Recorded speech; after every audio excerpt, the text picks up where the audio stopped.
The world watched in horror as the savagery of serial murderer Jeffrey Dahmer unfolded. It was almost addictive. It was almost a surge of energy. The nation was stunned by the magnitude of the crime. No one had a clue as to what was happening for over a decade. How could this shy child grow into a modern-day monster? I started having these obsessive thoughts when I was about 15 and 16, and they got worse and worse. Today, another Inside Edition World exclusive. Nancy Glass talks to serial killer Jeffrey Dahmer. If you were out on the street now, would you still be committing the crimes? Probably. If this hadn't happened, there's no doubt I probably would be. 2, 1...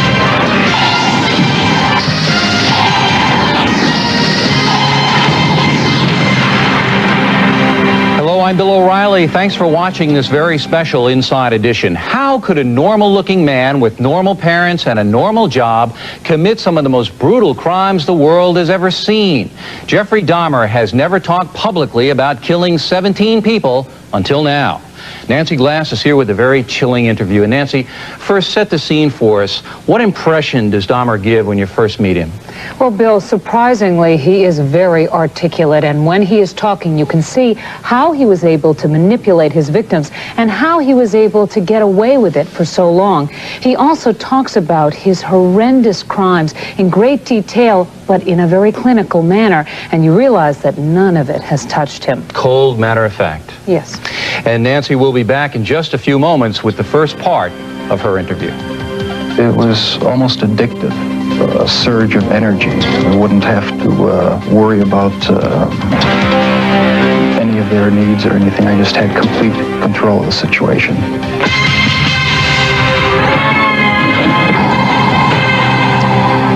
He is 32 years old and he is pure evil, but you'd never know it by looking at him. But when you hear him, that's another story.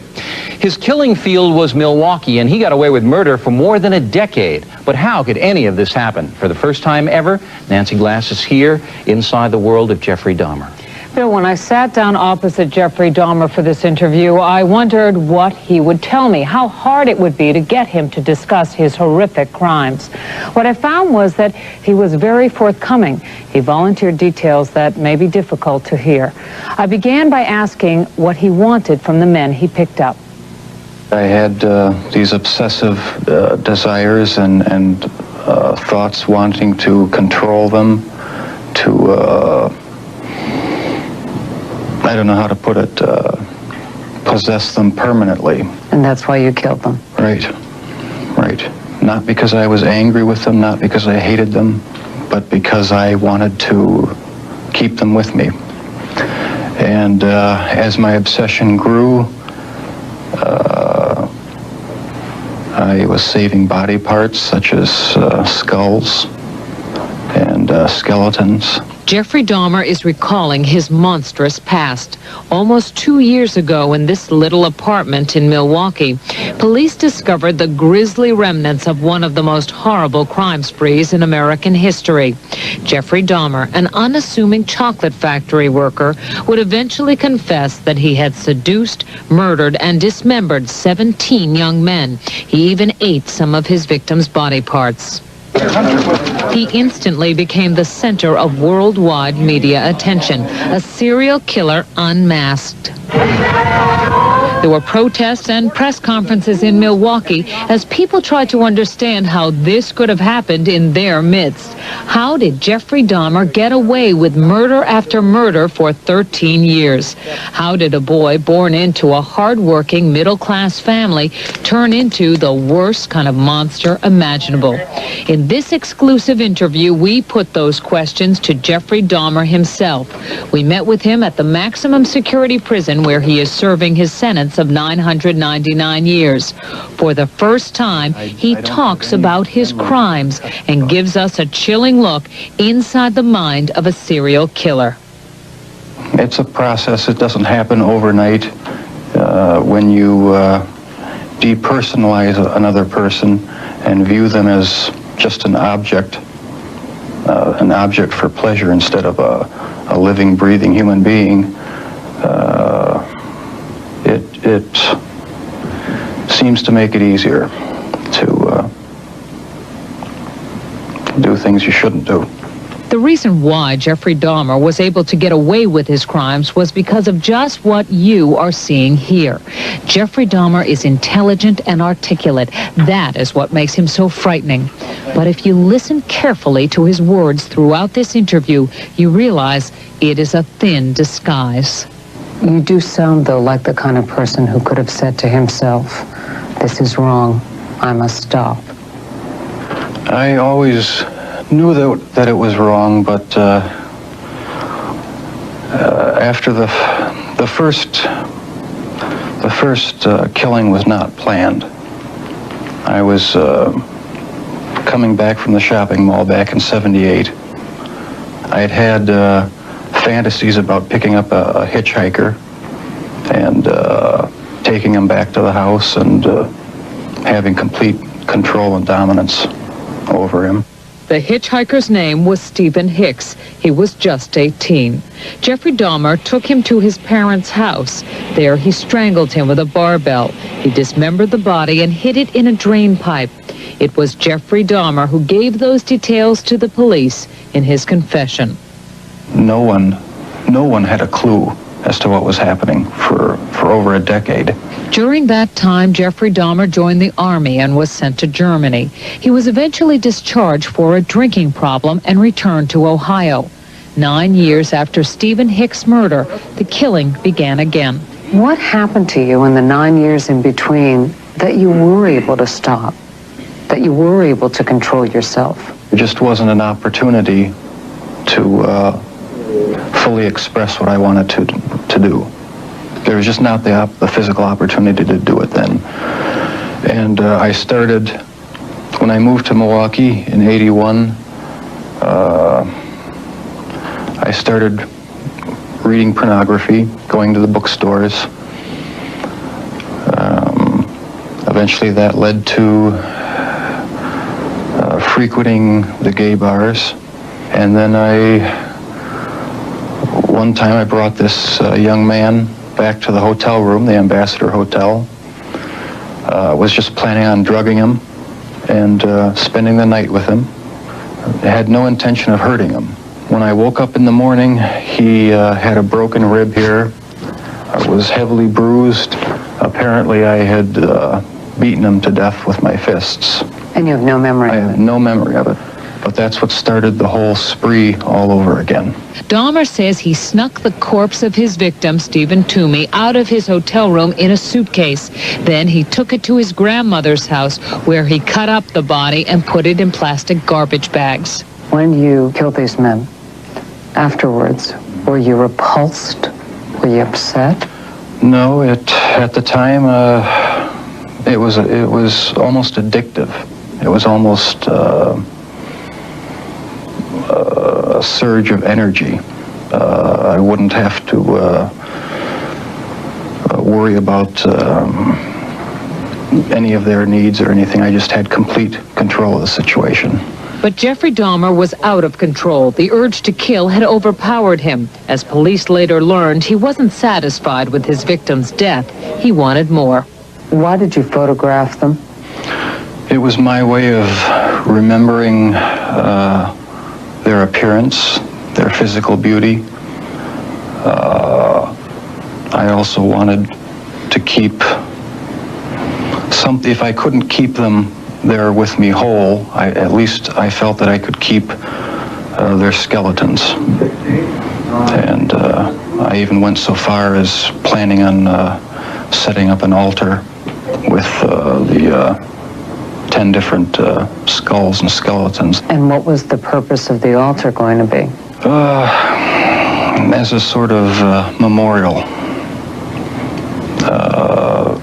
A point where I could, I don't know, it's so bizarre and strange, it's hard to describe. A place where I could collect my thoughts and feed my obsession. When the bodies were still in your apartment, there was no time when you would see them and say, "This is grotesque. What have I done?" There were times. There were times, but the compulsive obsession with doing what I was doing overpowered any feelings of revulsion. This man with a quiet, almost shy demeanor became a master manipulator who was able to lure strangers he met at gay bars to his apartment. He was even able to con the police into returning a 14-year-old boy to him after neighbors called 911 upset that the child was in the street naked and bleeding. Dahmer convinced the police that he and the boy were simply having a lover's quarrel. It was an intoxicated boyfriend of another boyfriend. Well, how old was this child? It wasn't a child, it was an adult. After the police left, Jeffrey Dahmer murdered that boy, Conorak synthesome phone. This man says he had a near-fatal encounter with Jeffrey Dahmer. He wanted to take some picture of my back. He hit me with a rubber hammer on my neck. He was lucky to escape because by then the killing had become almost routine. Before you went out to pick up a man, was there any kind of ritual you went through? I'd go to the nightclubs, drink, watch the striptease shows, and if I didn't meet anyone at the bars, I'd go to the bath clubs and meet someone there, offer them money, and we'd go back to the apartment, have a few drinks. I'd have the sleeping pill mixture already prepared. Person would drink it, fall asleep, and that's when they would be strangled. Watching the movie Exorcist 3 was also part of his ritual. It put him in the mood for murder. I felt so hopelessly evil and perverted that I actually derived a sort of pleasure from watching that tape. Did you like feeling evil? No, I didn't, but I had tried to overcome the thoughts, and it worked for a while, but eventually I gave in. While Jeffrey Dahmer may say things today that make it seem like he understands what went on in his mind, he does not. All he can do is tell you what happened, but he cannot stop whatever it is that drove him to kill in the first place. Do you still feel those same urges? Do you still feel that compulsion, that obsession? I wish I could say that it just left completely, but no, there are times when I still do have the old compulsions. And coming next, as we continue, Dahmer talks about how his obsessions became more and more out of control. I was dead set on going with this compulsion. It was the only thing that gave me any satisfaction.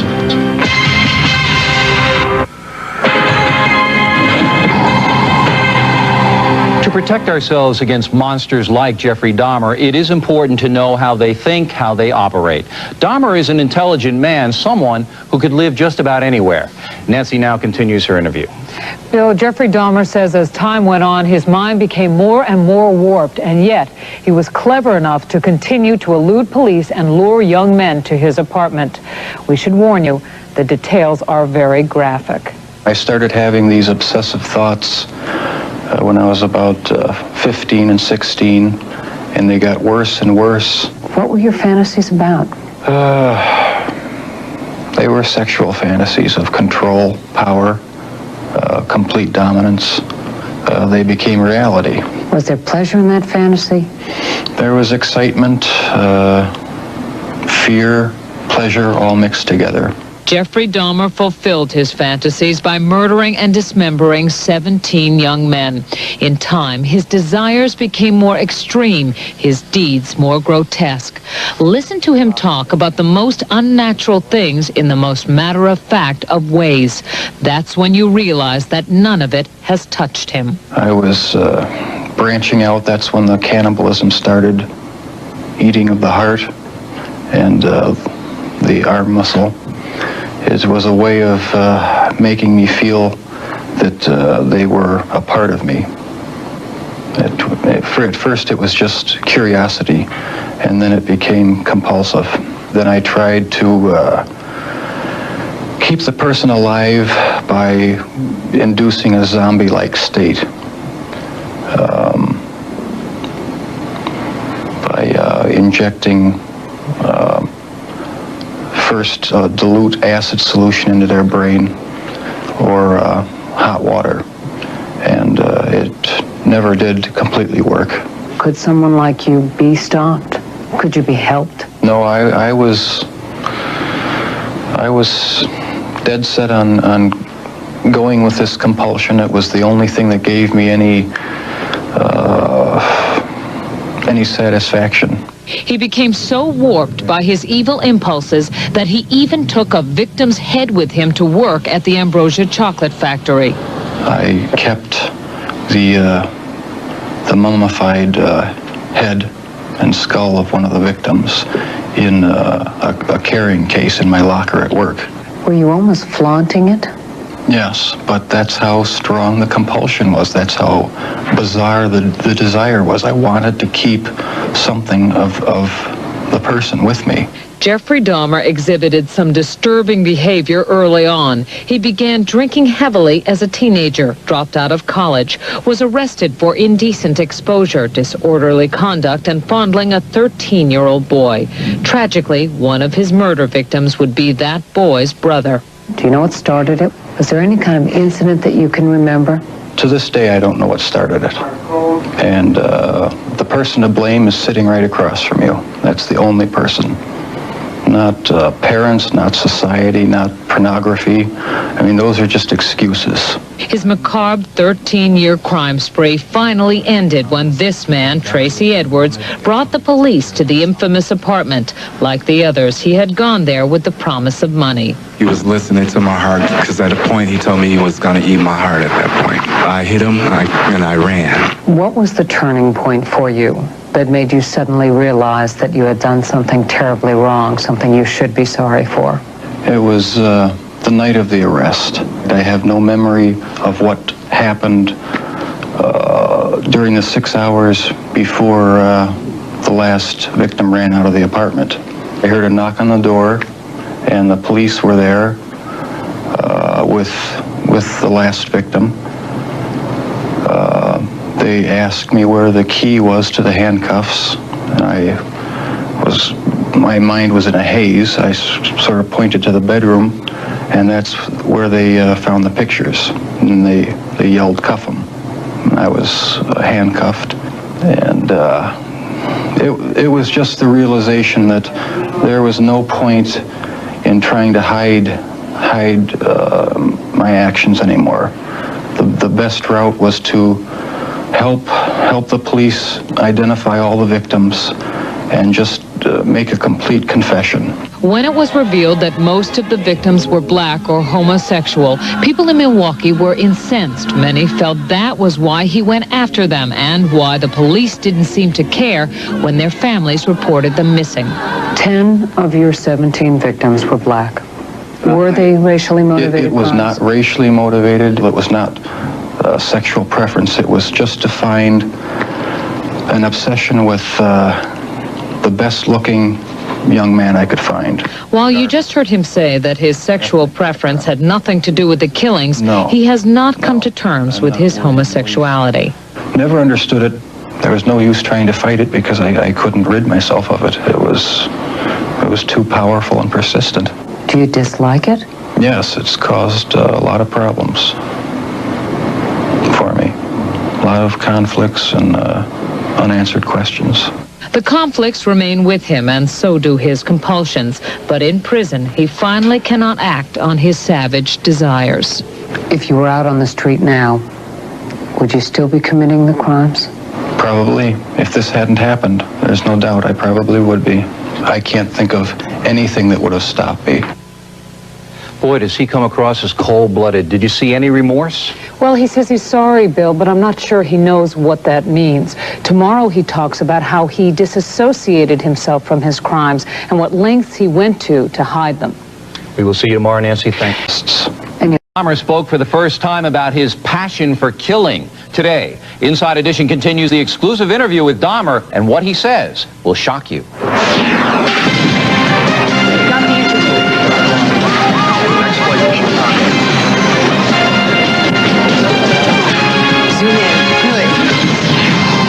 It's the interview the nation is talking about. Serial killer Jeffrey Dahmer speaking for the first time. Why was it so easy, though, for you to hide it all? I bought security systems, installed them myself in the apartment. I had a video camera in the corner of the room. Today, Nancy Glass continues her remarkable interview with serial killer Jeffrey Dahmer. Just one question. You gotta drive. First, reaction to the words of Jeffrey Dahmer is worldwide. It is one thing to read about his crimes, quite another to hear how dispassionately this killer talks about his grisly deeds.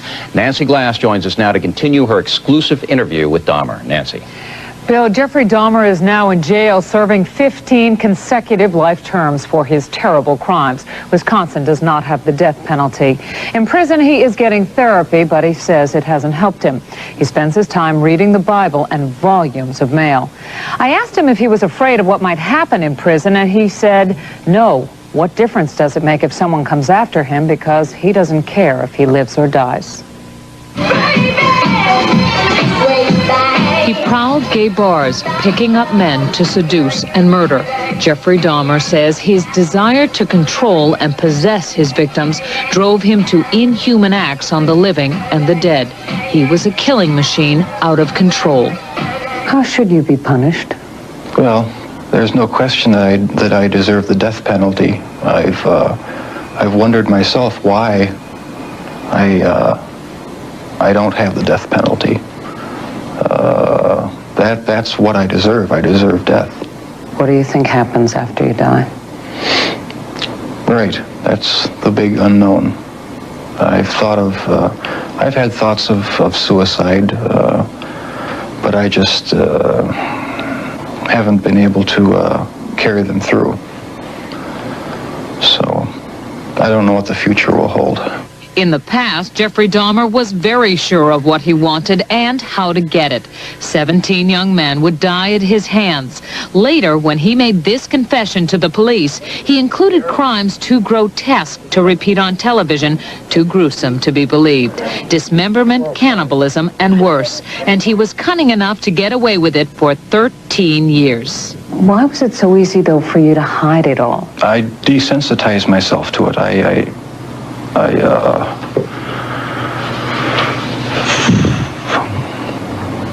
don't know, I went to great lengths. I bought security systems, installed them myself in the apartment. I had a video camera in the corner of the room,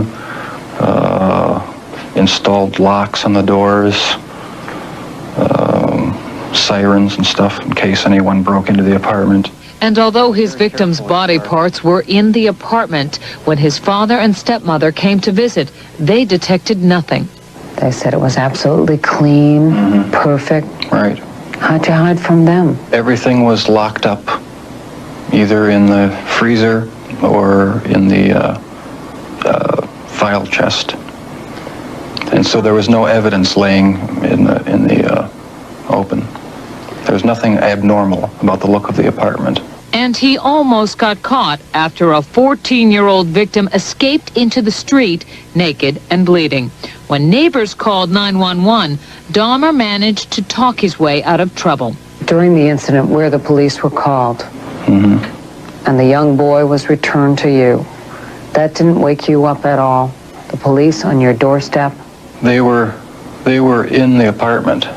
They were actually in the apartment, and there was a dead young man in the bedroom on the floor. I couldn't believe it when it turned out that they didn't see anything. I couldn't believe it. And yes, it did shock me, but not enough to quit. That's how strong the compulsion was. Jeffrey Dahmer describes the unspeakable with no emotion. It is as if he sees his victims as objects, not people. In fact, when he confessed, he remembered every horrific detail of what he did to them, but he couldn't remember their names. Do you ever think about your victims? I've often wondered why I haven't had more dreams or nightmares about what I've done. For some reason, it's like it's blocked off from part of my mind. If I dwelled on the subject all the time, I would I wouldn't be able to function. Jeffrey Dahmer prefers to hide from the difficult truth about himself. That has always been his pattern. Even during his trial, he found a way to tune out. You're wearing glasses now. Right. You didn't during the trial. Why not? I didn't want to. I felt uncomfortable looking anyone in the face. I didn't want to see anyone's face clearly. It helped me disassociate myself from what was happening. One woman in particular really got angry. What did you think when she was doing that? I couldn't blame her a bit. I'm surprised there wasn't more of that. What do you want to say to the families of the victims? I had no intention of hurting them. I was extremely selfish. I was only thinking of myself, my own pleasure, my own perverted desires. You know the families of the victims don't believe in your conversion or your sorrow. Oh, right. And if I was on their end of the table, I wouldn't either. Ultimately, I am accountable to the Lord Jesus Christ. He'll be my final judge. Can your sins be forgiven? The Lord Jesus Christ's shed blood is powerful enough to wipe out even my sins. When he had to deal with some of the terrible realities of his life, Jeffrey Dahmer's conversation would veer off into scripture. Like many other criminals, he claims he has found God in prison, and his daily routine reflects his need to shut out the world. I usually wake up at 6:30 in the morning, go eat breakfast, and then sleep until noon, wake up for lunch, and sleep until about 4 o'clock in the afternoon, eat dinner, and then spend the greater portion of the night watching TV. He is up all night because he cannot face the daylight and the monstrous crimes that put him behind bars. I try not to think too deeply about anything, because then I get depressed. I try to figure out why this happened, what started these thoughts in my head at such a young age, whether this has any meaning to it, or whether this is all just a horrible coincidence, you know, all the events in my life. I feel that I'm better off here than I was on the outside doing what I was doing. You're glad you're in prison. I think it's best for everyone, right? And you heard Jeffrey Dahmer say he wants to be punished. The victims' families agree. They voice their opinions tomorrow. And Jeffrey Dahmer talks about his early years and his family life. And finally, an expert on serial killers will tell us how this could have... Makes cases he feels he should be executed. But what about the families of his victims? What are they going through, and what is their reaction to the words of Dahmer? Nancy Glass continues her exclusive interview. Nancy. Bill, the building where Jeffrey Dahmer's crimes were discovered has been torn down. The grisly details of his killing spree have been revealed. He will be in prison for the rest of his life. All that remains is the question, why did this happen? I had normal friendships in high school, but after that, I started in with the alcohol, drinking, a lot of solitary drinking, and really never had any close friendships after that, after high school. Just sort of lived in my own thought life, fantasy world. What created those twisted fantasies is a question many are asking. According to some experts, Jeffrey Dahmer does not fit the profile of a ritual murderer. The typical serial killer kills for the thrill, for the excitement. He wants to hear the victim scream and shout and try to get away. Northeastern University professor Jack Levin is a sociologist and criminologist who has studied hundreds of serial killers. He says what he saw in our interview surprised him. I think the very fact that he sedated his victims before he strangled them, which is the last thing that most serial killers would do, gives us an indication that he may actually have felt guilty and that he did care, at least to some extent, about his victims. He's a little bit different in a number of ways, and the very fact that he necrophiled his victims is a clue that he felt extremely rejected abandoned, and he couldn't even have sex with his victims while they were alive in most cases. He had to kill them first. Were you molested? Never. Never. In your childhood, you have any memories of anything that you would associate with what you became? No, that's the strange thing. I can't pinpoint anything. So there was nothing in your childhood? No, no abuse, no physical abuse, no verbal abuse. It was a normal childhood in a good home. Something went awry in my thought life. I don't know why. He grew up on this quiet, tree-lined street in Bath, Ohio. Friends say the young Jeffrey Dahmer exhibited some unusual interests. Were you obsessed with dead animals? Is that true? I was interested in taxidermy in high school and experimented with preserving the bones of dogs and things like that. And whether that had anything to do with the escalation of the crimes, I don't know. But by all accounts, his terrible crimes are far removed from his ordinary beginnings. His father, Lionel, is a chemist who taught his son how to play tennis. His mother, Joyce, was a housewife. The family split apart when Jeffrey Dahmer turned 18. A court order kept his father away from the house. His mother, who had been hospitalized for mental problems, left too. It was when he was alone in the house that Jeffrey Dahmer committed his first murder. Let me put this in perspective. There are millions of people who get divorced. There are millions of people who have step-parents. And what does it do to them? Well, it doesn't make them kill. It doesn't make them cannibalize. I think we've got to understand that we might be able to explain part of this, but we're not able to predict who's going to turn out to be a serial killer. Jeffrey Dahmer's father and stepmother Sherry say when he was in trouble in the past, they tried to get him help. They were as shocked as everyone else to hear about his secret life. The pain is watching the families having to sit there and listen to the gory details. And yet, what do we say to these families out there who don't even have the child to bury in many cases? Such a tragic waste. And we can't do anything about it. They say around them, Jeffrey Dahmer acted as if nothing was wrong. How did you live that double life? How did you go to work? How did you have a normal relationship with your family? When you try to keep a terrible secret like I was, it warps every other aspect of your life. But I managed to go to work, conduct myself just like anyone else would. Jeffrey Dahmer is determined to try to explain his hideous crimes. But why would he take the mask off now? Jack Levin says he thinks he knows. You know, it's very hard to feel sympathy for someone who has killed 17 people and has cannibalized their remains. I think he wanted a chance to let people know that he did care, that he was a remorseful human being. Now, I'm not sure that came through, but I think that was his intention. The families of his victims disagreed. They gathered to watch what Jeffrey Dahmer had to say.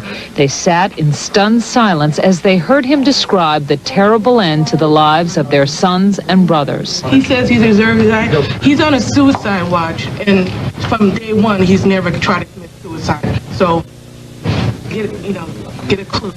He likes living, like my brother did.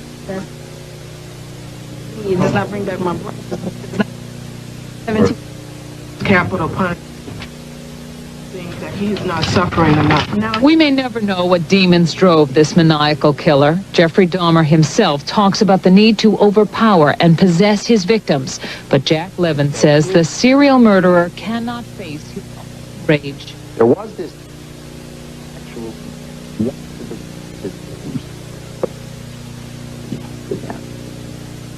humanity. This is kind of his way of it. It would be easier to understand what happened if he came across as the glassy-eyed monster we expect him to be. Instead, he's able to appear normal, which is what once made him so dangerous. Most serial killers know the difference between right and wrong. They know what they do is wrong, and they simply don't care. Jeffrey Dahmer cared, perhaps, but not enough to stop himself.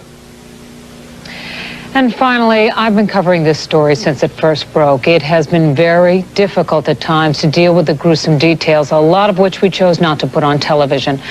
But I thought this was an important story to tell. As I said, we may never fully understand why this tragedy took place. I don't think Jeffrey Dahmer understands it. But hearing the story from him firsthand may be a beginning. Bill? Thanks, Nancy.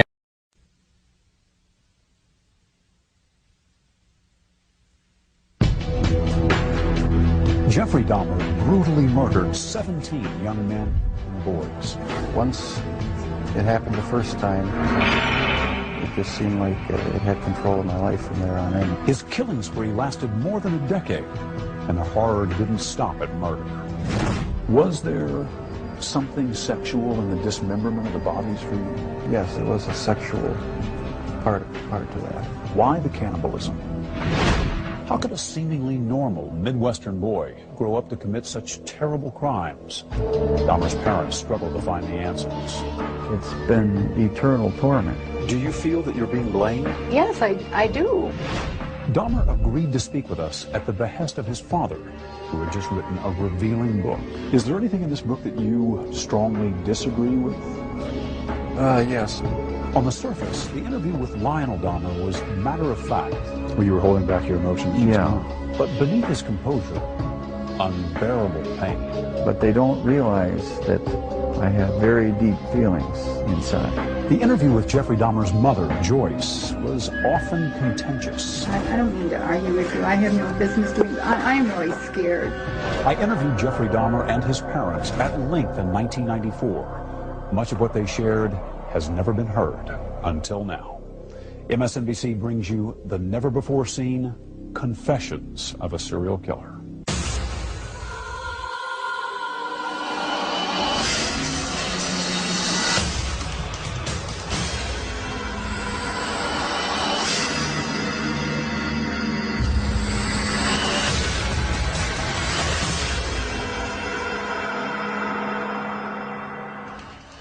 Thanks for joining us. I'm Stone Phillips. In February 1994, at the Columbia Correctional Institution in Portage, Wisconsin, I sat down with serial killer Jeffrey Dahmer for his first, and as it turned out, his last network television interview. His father, Lionel Dahmer, had just written a book about his son, and he joined us. Jeff, as his father called him, was polite and seemed unnervingly normal. Rarely had a serial killer spoken in such detail about his crimes or the possible root causes.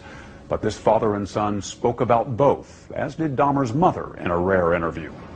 As you'll see, even looking back more than a decade later, there are still no easy answers. How are you? Hi, Jeff. Sherry, how are you? Yeah. Good to see you. Good to see you. Hi, Jeff. Mr. Phillips. Hi, Mr. Phillips. How are you? Nice to see you.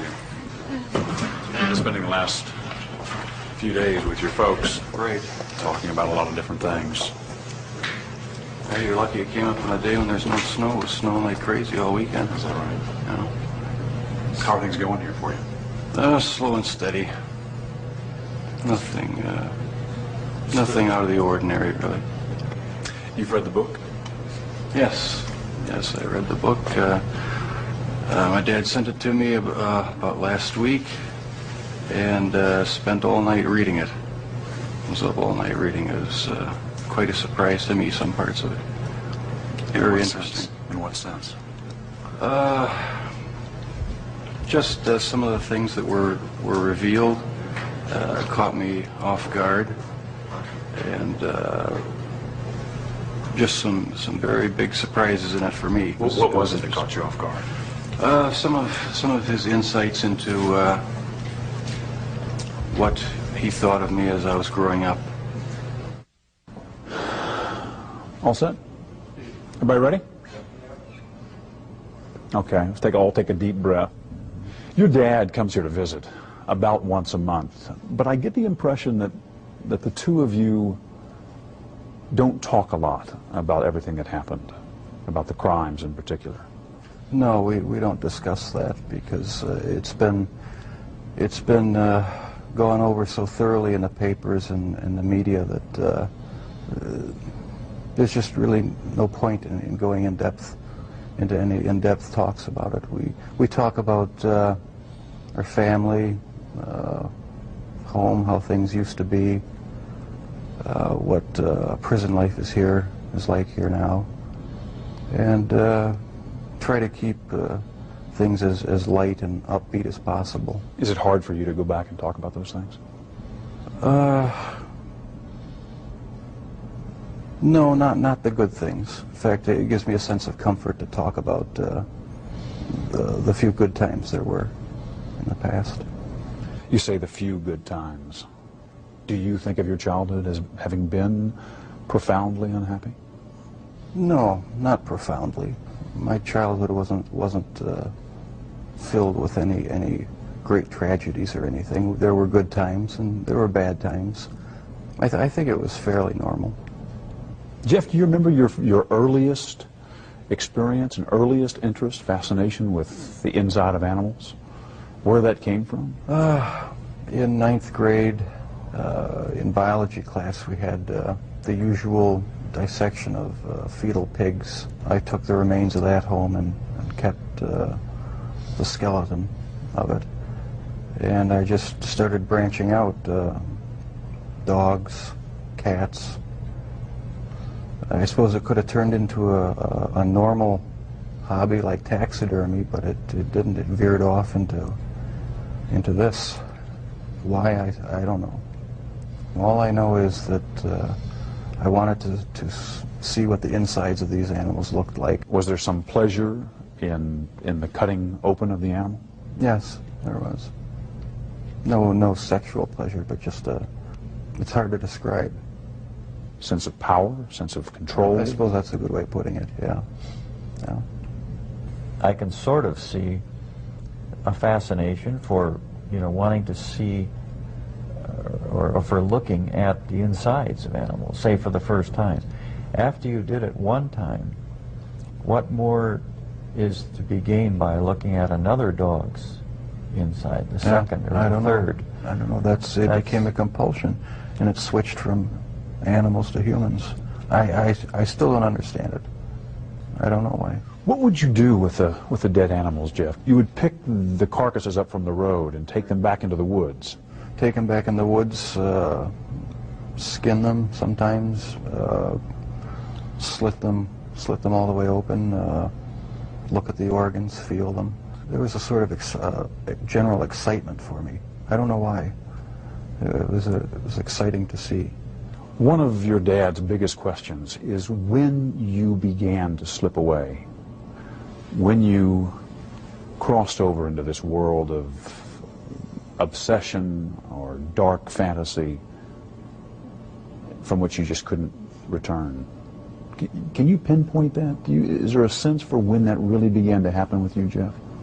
I think it was around age 14 or 15. Started having obsessive thoughts of violence intermingled with sex. And it just got worse and worse. I didn't know how to tell anyone about it, so I didn't. I just kept it all inside. Do you have any sense for where that was coming from? No. No, I've talked with a few psychologists about it. They have their theories, but they don't have any concrete answers either. Do you have a theory? No, not really. I don't know where it came from. I probably will never know. But I never dreamed that it would become a reality. Coming up, more pointed questions for a serial killer. Why the cannibalism?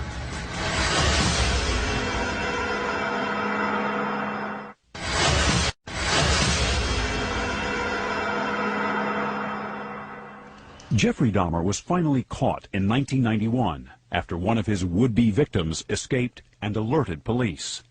What was discovered in Dahmer's apartment was horrifying. Body parts in a barrel, a human head in a refrigerator. When he confessed, the gruesome details were almost impossible to comprehend. What was it, Jeff, that took you over the edge, do you think, and made you take this from the world of fantasy into reality? From 15 on, I had this reoccurring fantasy of meeting a hitchhiker on the road, and of taking him hostage and doing what I wanted with him. About 3 years later, I was 18 years old, driving home. I saw this hitchhiker about a mile from my house. Thought to myself, should I stop and pick him up, or should I just keep on going? I wish I just kept on going, but I didn't. I turned around, picked him up, and that's when the nightmare became a reality.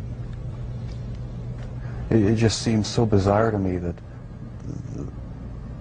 this obsession that I had been thinking about and wanting, just all the parts are there, and they make it possible to make it happen. What happened after you took him to the house? The house was empty. My mother was up in Chippewa Falls with her family, and my dad was living in a rented motel about 5 miles away due to the divorce.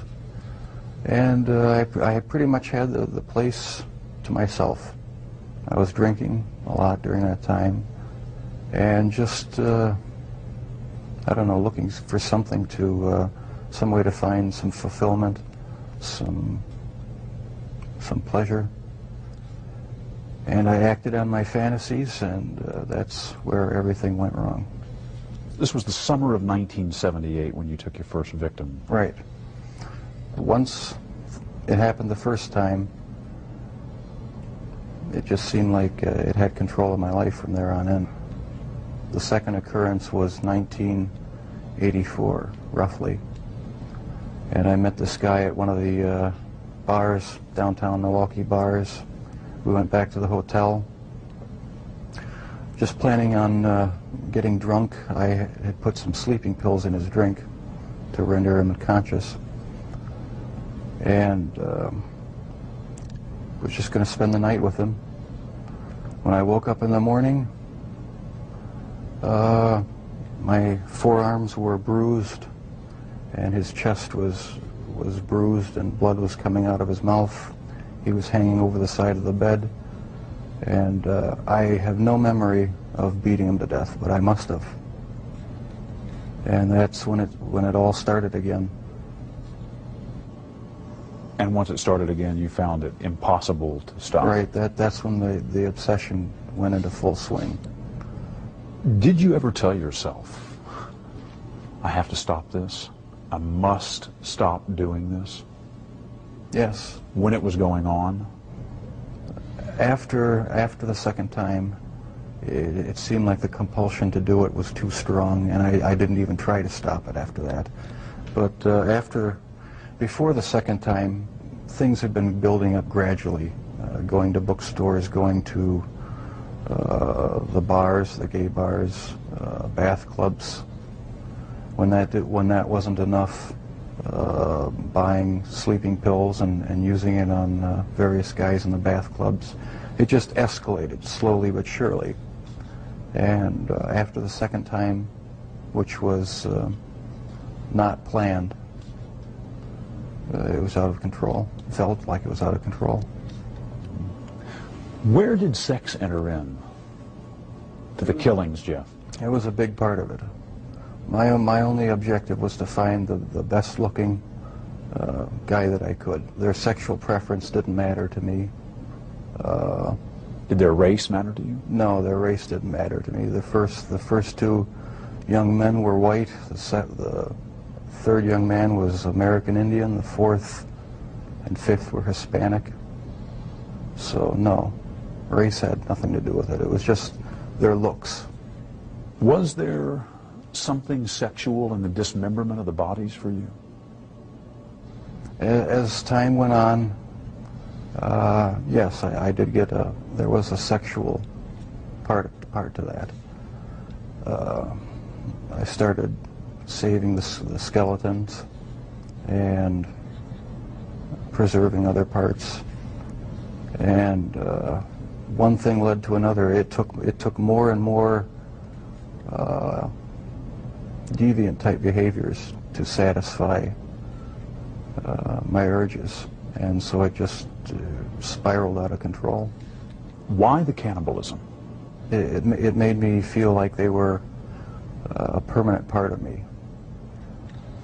Besides the just mere curiosity of what it would be like, it made them feel that they were a part of me, and it gave me a sexual satisfaction to do that.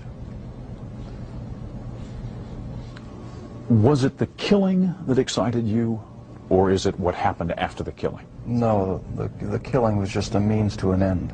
That was the least satisfactory part. I didn't enjoy doing that. That's why I tried to create living zombies with muriatic acid in the drill, but it never worked. No, the killing wasn't the objective. I just wanted to have the person under my complete control, not having to consider their wishes, being able to keep them there as long as I wanted. It's not easy to say that, but that's what the motive was. Where did that need for control come from? Do you have any idea? I don't know. Maybe I felt I had no control as a child or young adult, and that got mixed in with my sexuality, and I ended up doing what I did was my way of feeling in complete control, at least for that situation, creating my own little world where I had the final say, finding the best looking guy that I could, and having total mastery over him for as long as I wanted. Lust played a big part of it, controlling lust. That was the motive right there. A lot of this came out in the course of the trial. Obviously, both of you sat through this. Have the two of you sat down and talked about these things before? No, not in depth. This is the first time you're talking about these things with I've talked your about dad it here. at great length with psychiatrists, court-appointed psychiatrists, psychologists, but not with my family. We learned everything at the trial and in the confessions and that sort of thing after the fact. The two of you never really communicated all that much, did you, father and son? Not on any deep level, no. We talked about superficial things. Never really had a real deep heart-to-heart talk about what was going on inside our own minds. I was always a very private person. I didn't like to open up and share anything with anyone. I like to keep my thoughts to myself. Why do you think that was? Because from about 15 years on up, a great deal of my thoughts were basically unshareable with anyone. So I just closed myself off and put on a mask of normalcy. Coming up, were you surprised to read that about your dad? Very surprised. I suppose everyone has their secret thoughts.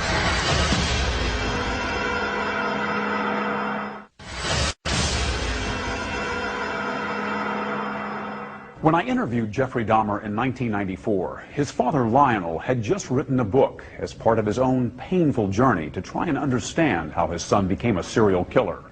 Despite regular visits to the prison, father and son had never spoken about many of the topics covered in the book until our interview. You've read the book. Right. He called it a father's story. Pretty simple title. Right. Not a simple story, though. No, not a simple story. Not one that was easy for me to read. But I'm glad he wrote it. Did it hurt? Was it painful to read? Yes, it was painful. Some parts of it were, for me, were even fun to read. There were good parts. It wasn't all negative. Was it emotional for you reading the book? Yes, it was. Tell me, what kind of feelings did you have reading it? Deep regret, sorrow. I guess those were the two main emotions. Is there anything in this book that you strongly disagree with? Yes, I disagree with the description of me as being so incredibly shy and introverted, because maybe that's the way my dad saw me, because there was so much tension in the home that I really didn't feel like being up and happy a lot of the times. But with my friends in school, I had a good time. We had good social life, and so I wasn't so extremely reclusive and self-centered as it portrays me. Does it surprise you to hear Jeff say that he doesn't think of himself and never did as innately shy? It did surprise me. Maybe my perception was accentuated to the extreme. But you do recall at age 6 that you became more aware of tensions in the home. Oh yeah, that's the time I really remember noticing that things weren't quite right. So it wasn't so much innate shyness as it was wanting to withdraw from tension and arguments and problems in the house. That's how I saw it, yeah. I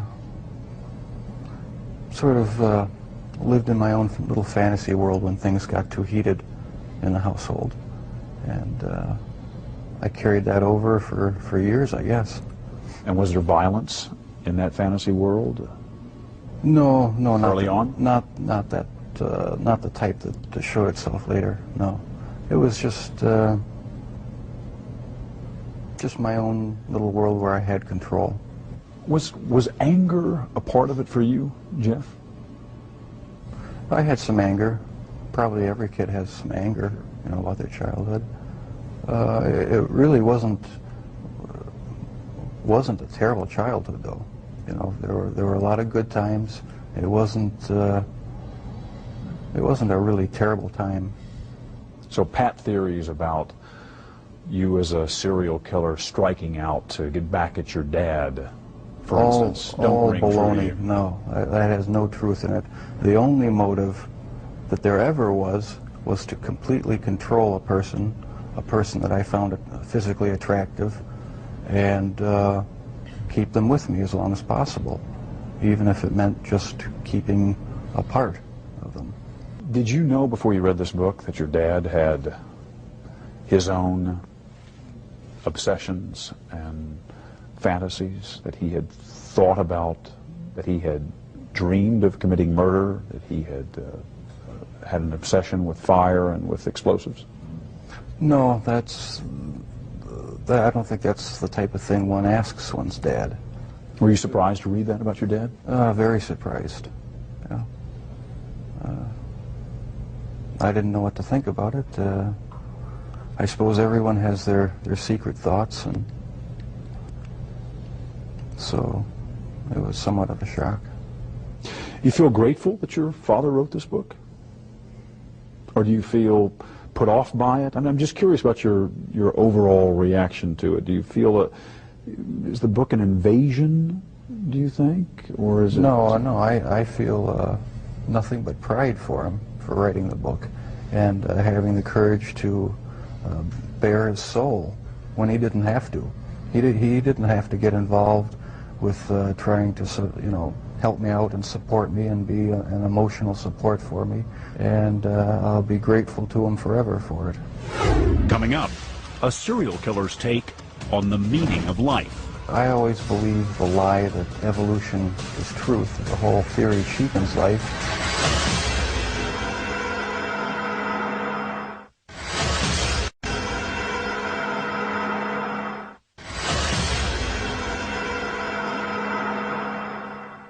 Jeffrey Dahmer kept many secrets, even before he killed his first victim. While it's not unusual for teenagers to keep some things from their parents, Dahmer's father was tormented by the idea that perhaps he had missed a key sign of what was to come and the chance to stop him. But Jeffrey Dahmer wasn't sure he would have revealed anything, and was angered by the way some people had blamed his parents. Did you ever consider talking to your parents, to your dad, about homosexuality? Is that something that you felt you could ever raise? Early on, I really didn't know that much about it myself. All I knew was that it was something that was to be kept hush-hush, not talked about, not even thought about. So I just kept it all within me and never talked about sexual issues at all, really, with anybody. Do you think if you had been able to talk about that in a more open way with your dad, for instance, that it would have helped, might have broken this veil of secrecy and enabled you to keep yourself from going down that road? I don't know exactly what, if anything, would have ever kept me from going down that road. Talking about it, I don't think would have made that much difference, because, like I said, there were things going on in my head that I would have never opened up and talked about with anybody. Your dad says he never realized how deeply troubled you were because he just thought you were shy the way he had been, shy as a boy. Do you think the signs were there and he just missed them? No, I don't think so, because I had thoughts, I had fantasies, but there was no outward show of anything that was wrong. You were pretty good at keeping it all inside. Right, I kept it inside, didn't share any of my thoughts or emotions with anybody. So how would I ever know? No, you never saw any of it, as far as I know. I did not really hear from anyone about any of these activities. And that's what really strikes me now, is if I would have known, what would I have done about it? I think I would have done a lot about it. I feel it's wrong for people who commit crimes to try to shift the blame onto somebody else, onto their parents or onto their upbringing or living circumstances. I think that's just a cop-out. And my parents, my relatives, had no knowledge of what I was doing. They're absolutely not responsible for any of it in any way. And I take full responsibility. But you understand that what you did would lead your father to ask himself all kinds of questions. That's true. Where did I go wrong? Was there something I could have said or done to have prevented this? Right. Did I, in some way, create or contribute to the terrible acts my son committed? I understand that. I just get angry with other people who think that they have a right to somehow try to blame my parents for what happened. That's not right at all. No one has the right to do that because they're totally innocent. They had no knowledge of it. And that angers me. But parents just naturally, I mean, any parent that really cares, they just first of all say, gee, I feel guilty. You know, there's just feelings of guilt. What happened? What did I do? What could I have done? And so that's a normal parental reaction. Your dad has wondered about all kinds of things, from the medication that your mom was on during her pregnancy, to the fact that you were exposed to violent arguments in the home from an early age and continuing, to the possibility that he might have passed on some genetic propensity for obsession or violent behavior. Does any of that ring true to you? I can see why he'd wonder about those things, but as far as I'm concerned, they're all excuses, because I didn't feel accountable to anybody. I didn't feel that I had to face what I had done ever, and so there comes a point where a person has to be accountable for what he's done. Can't go around making excuses, blaming other people or other things. So I alone am the one who's responsible for what's happened. Let me ask, when did you first feel that everyone is accountable for their actions? Well, thanks to you for sending that creation science material, because I always believe the lie that evolution is truth, the theory of evolution is truth, that we all just came from the slime, and when we died, you know, that was it. There was nothing. So the whole theory cheapens life, and started reading books about how that show how evolution is just a complete lie. There's no basis in science to uphold it, and I've since come to believe that that the Lord Jesus Christ is the true creator of the heavens and the earth. It just didn't just happen, and I have accepted Him as my Lord and Savior, and I believe that I, as well as everyone else, will be accountable to Him. Growing up, did you feel that you were accountable to your dad or to your mom as the authority figure in the house? Yes, I did.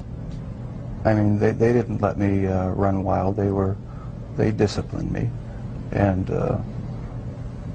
so I felt accountable to them. But afterwards, after I left the home, that's when I started wanting to sort of create my own little world where I could be the one who had the complete control, where I didn't have to bow to anyone else's demands, and I just took it way too far. Lionel? At that period of time, I had drifted away from a belief in a supreme being, and I never, as a result, passed along the feeling that we are all accountable in the end. He owns us.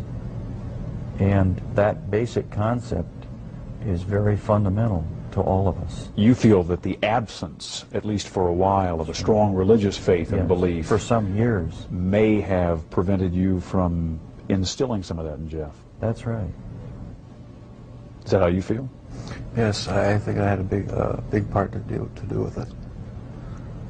I mean, if a person doesn't think that there is a God to be accountable to, then what's the point of trying to modify your behavior to keep it within acceptable ranges?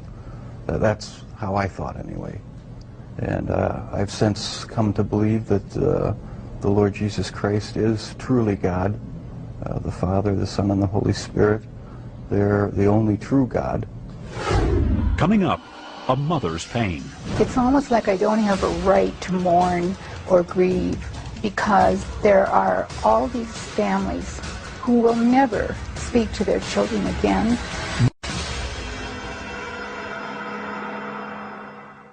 In 1994, Jeffrey Dahmer's mother lived 2,000 miles away from her son, in a different state with a different last name. But Joyce Flint still felt deeply connected to her eldest child and was grieving for her own loss. We all think about victims' parents in a case like Jeffrey's, but we don't often think about the parents whose child committed crimes like this. What's it been like for you? Well, it's been horrendous.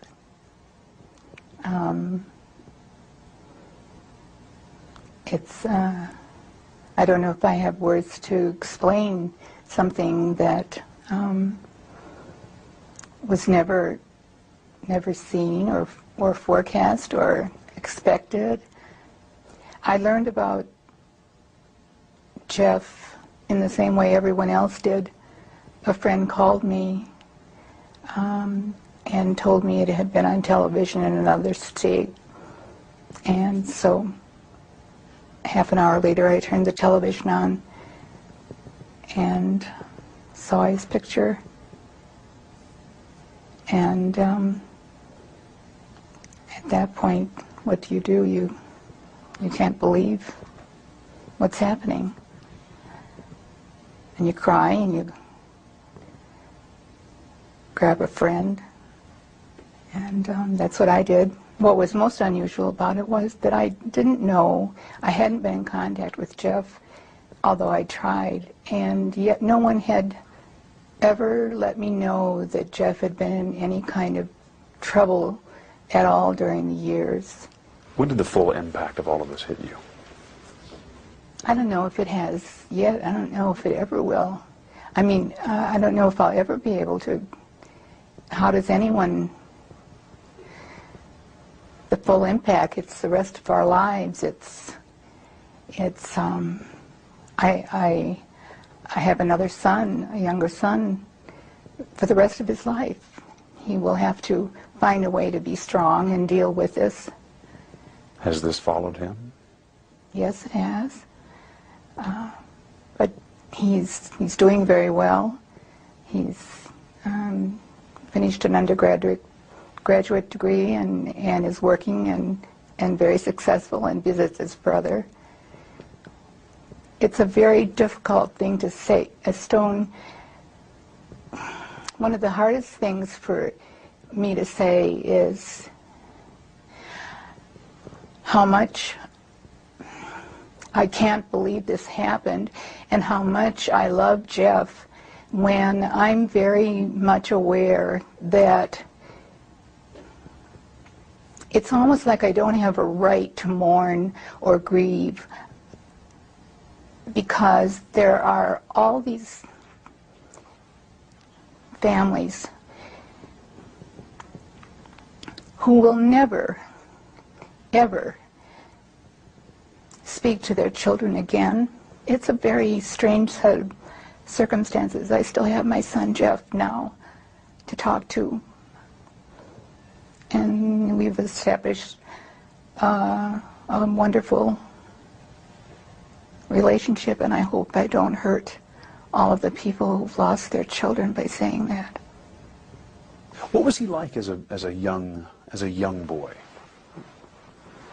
before school? Wonderful. I thought he was wonderful. He was fun. We did all the normal things that people do.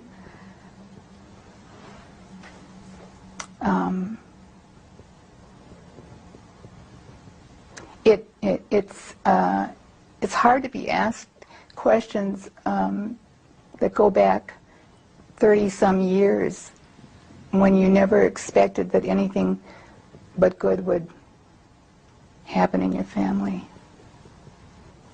Were there ever any early signs of trouble with Jeff? If there had, looking back on it today, were there? no. What would you look for? If I'd seen something that had been a clue of any kind, I'd like to think that I would have done something about it immediately. No, there wasn't anything unusual about Jeff. He was a normal young boy.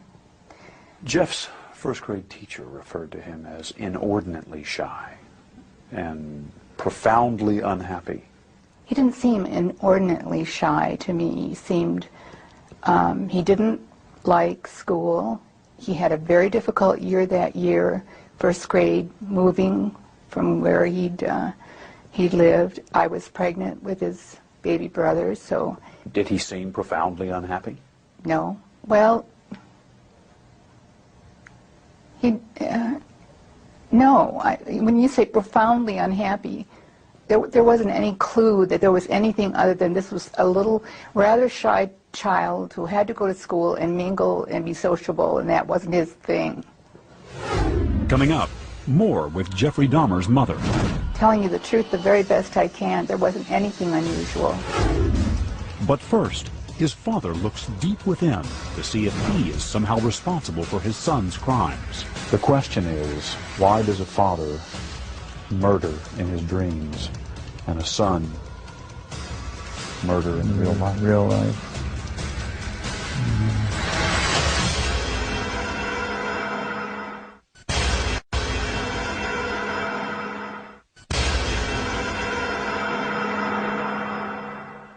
How would you describe Jeff as a young child? Was he happy? Was he outgoing as a 2, 3, 4-year-old? He was quite outgoing up until maybe age 3, 3.5, 4, somewhere in there. He developed a double hernia. That was pretty traumatic for him physically, wasn't it? I think, you know, if this whole thing is conjecture at this point. It might have been, along with other incidents in his lives, might have been one of the trigger points. I mean, you know, the old Freudian castration complex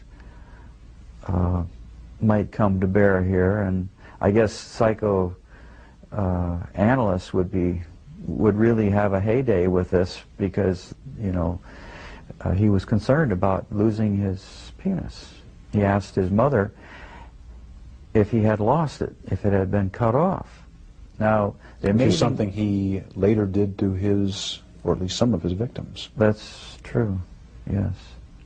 One thing that many serial killers have in common is a history of sexual abuse.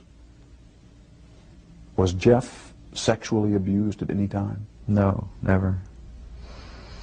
Was not abused by anyone in the home? No. Sexually? No. Can you even begin to describe what it's been like for you as the parent of someone who has committed crimes of this nature? Well, it's been eternal torment. In the privacy of my own room,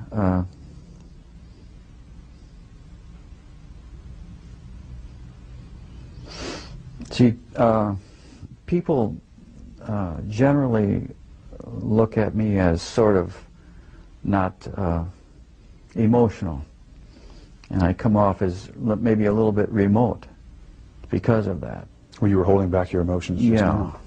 But they don't realize that I have very deep feelings inside. An armchair psychologist would argue that the fact that you are so unemotional about all of this only signifies the fact that inside there may be very powerful emotions. That the person who keeps things so tightly under control is the person who is really afraid of losing control of some very powerful feelings inside. True in your case? That's probably true, yeah. I would say that's a fair statement. Today, when you think about the obsessions that were consuming Jeff as a teenager, they aren't altogether unfamiliar, are they? I think inferiority goes, you know, lack of control or feeling of no control over your environment or kids around you. I think inferiority sort of goes along with shyness. Jeff was shy, I was shy. Then comes the thought of control. You just don't have the control of your environment. And my early infatuation or obsession was with fire. Just about burned down my neighbor's garage one time. Just starting a little fire. When you were a teenager, you had dreams of committing murder yourself. Yeah, let me clarify that. Please. I was shy and, you know, felt lack of control and so forth, and I was bullied. Okay, there were a lot of bullies in our neighborhood. And almost always after I was either physically or in some other way harassed by bullies, I would wake up, say, the next morning or the morning after that, shortly after that, and I would for just say about 30 seconds or so, have this feeling that I had hurt someone, that I had maybe hurt them badly, that I had killed them. But it was a vague sort of a feeling, and it happened just every so often, and after attacks by neighborhood kids. The question is, why does a father murder in his dreams and a son murder in real life? Real life. Yeah. In mentioning these things and writing about them in your book, you seem to believe that you may have passed on some kind of genetic propensity for obsession or destructive behavior. That might be one factor in this puzzle of why your son did what he did. It's something to be considered, you know, in the broad spectrum of possibilities. The problem with just calling it genetic predisposition or genetic predestinarianism is that it's not really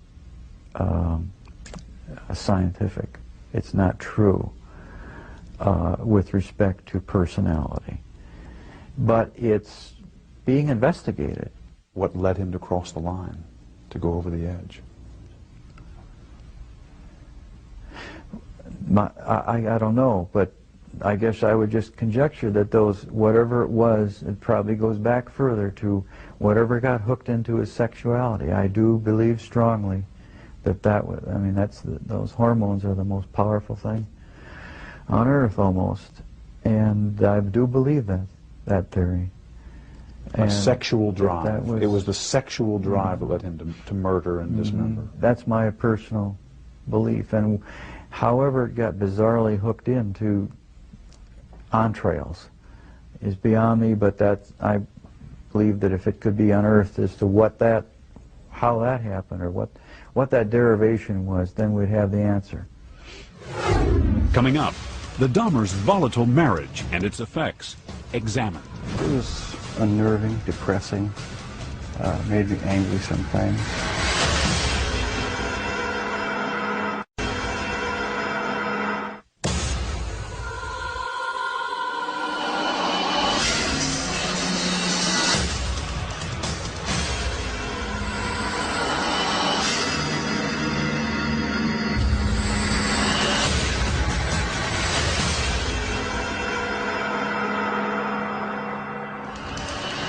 It was his first and last network television interview. Serial killer Jeffrey Dahmer talking about his horrific crimes and trying to figure out for himself why he had such a compulsion to kill. Much had been made of the home environment in which he grew up and the marital strife to which he was exposed throughout his childhood. Could he have been so affected it would later drive him to commit unspeakable crimes? Dahmer had strong feelings about that. What do you remember about your parents arguing when you were growing up, and what effect that had on you? It was unnerving, depressing, made me angry sometimes. I'd leave the house, go out in the woods and sulk, brooding, wondering why they had to have such a rough relationship. Most of the time they didn't seem to get along too well together. I never knew what the real underlying problems were. I didn't feel it was my place to ask. Did you blame one or the other? Mom or Dad? No, I didn't. I was just frustrated that things couldn't be happier around the house. You just wanted things to be more peaceful. Right. I never saw any real violent arguments as far as physical hitting or anything like that, but there was a lot of yelling, a lot of tension in the house sometimes. All set? Everybody ready? Let's go. At the time of the interview, Jeffrey Dahmer's mother Joyce was writing her own book, tentatively titled An Assault on Motherhood. She insisted that her co-author sit next to her for support. The book was never published, and the co-author never appeared in the original broadcast. What kinds of things was Jeff exposed to? What kinds of things did he see and hear? Nothing out of the ordinary. Well, what can I do? I can compare it with my own upbringing, and my mother and father fought, and it was kind of a normal thing, and they would get over it. And Lionel and I discovered very early on that we were very different people. I was more emotional and more outgoing than he was, and marriage became really a very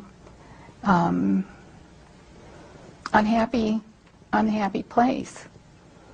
And how much that affected the children at the time, I didn't think that it affected them in any really harmful way, because they were never physically abused.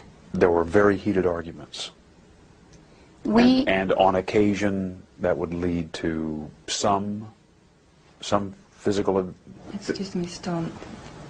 If you want to stop a minute and think about whether you want to talk about that abuse on... How am I going to know what's going to be on television and what's not going to be? Well, I mean, I think you need to assume, while only a very small portion of this will be on, I mean, I want you to be comfortable with what you say, because... Well, one of the things that I don't want to get involved in on this television show is trying to do the same thing to Lionel as he's done to me, and that is to somehow blame him.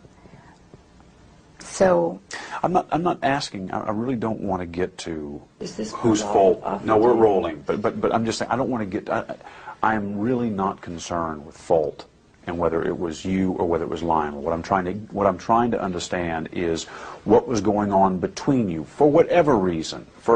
I'm sure both of you brought something to the table on that. That's usually the case in a marriage situation. My question is, what kinds of things, what do you recall about the kinds of things that were happening between you that Jeff may have been exposed to, and to the extent that there is some question about the kind of emotional turmoil that might have caused him? Stone, I have to tell you, I've thought of that over and over again, and there's nothing about the kind of arguments, the kinds of fights we might have had, the disagreements over how to bring up children, there was nothing unusual about that. And Jeff is not the result of what is going on in every home in America. He's not the result of that. So you're saying it wasn't a perfect marriage, you're saying, but it was nothing so extraordinary that it could explain No. why he went on to do what he did? Absolutely not. Telling you the truth the very best I can, there wasn't anything unusual. It was pretty intense, the arguments between the two of you. Yeah, yes. A lot of the arguments were very intense, and I couldn't see any way but to just leave the room or leave the house, or just there was no compromise. How much of this violence in the home was Jeff exposed to? There were times when he heard the shouting and her physical agitated motions. He observed them, and he went outside and just left the house. And I learned later, I didn't know at the time, I didn't hear him do this, but I learned later that he was slapping the trees with branches and sticks, and I guess apparently out of frustration.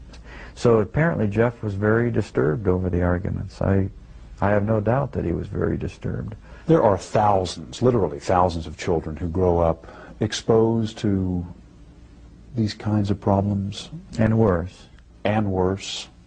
And yet they don't go on to do the kinds of things that Jeff did.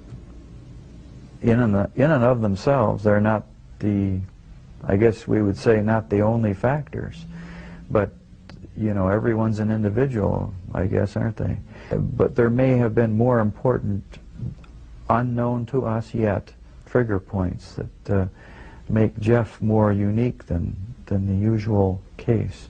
When you think back on those times, the arguments and the possible effect it may have had on the kids, does it cause you anguish? It makes me sick that we didn't have a more Ozzie and Harriet type family. And I know there really are no Ozzie and Harriet families per se, but there are some that really are healthy, quite healthy. And ours could have been. And it just makes me sick to my stomach that it wasn't. That's how I feel. And I'll feel that way to my death. Coming up, the agonizing search for pieces of the puzzle turns to Joyce's pregnancy with Jeffrey, a topic that would fuel an intense debate. There's an obvious discrepancy here between what you're saying and what Lionel is saying about the nature of the pregnancy. Are you serious?